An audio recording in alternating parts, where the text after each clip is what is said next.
طرح کل بیٹنگ کی بات کر رہے ہیں اور کل ہم نے دیکھا کہ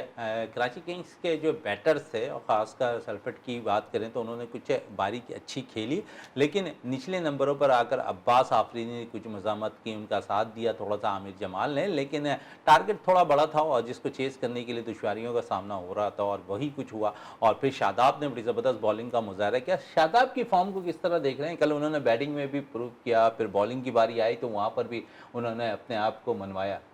بالکل مومن بھائی، پی ایس ایل 10 کے حوالے سے دیکھیں ان کی پرفارمنس اچھی ہے تو اس پہ ہم ظاہر ہے اچھی ہی کہیں گے۔ جو شروع کے 5 میچز تھے شاداب کی بہت اچھی پارٹنر، وہ یہ جیسے قیادت کر رہے تھے اور جس طریقے سے ٹیم کو لے کر چل رہے تھے تو شاداب نظر آ رہا تھا بیٹنگ میں بھی بالنگ میں، اور پھر جو اس کے بعد کنٹینیو اسلام آباد جو 4 میچز آ رہی اور پھر جب انہوں نے قیادت آ کے دوبارہ سنبھالی شاداب نے تو ان کی ٹیم جو ہے ٹریک پر واپس آ گئی۔ شاداب کی جو ہے اس لیگ کی حد تک، پی ایس ایل 10 کی حد تک بہت اچھی پرفارمنس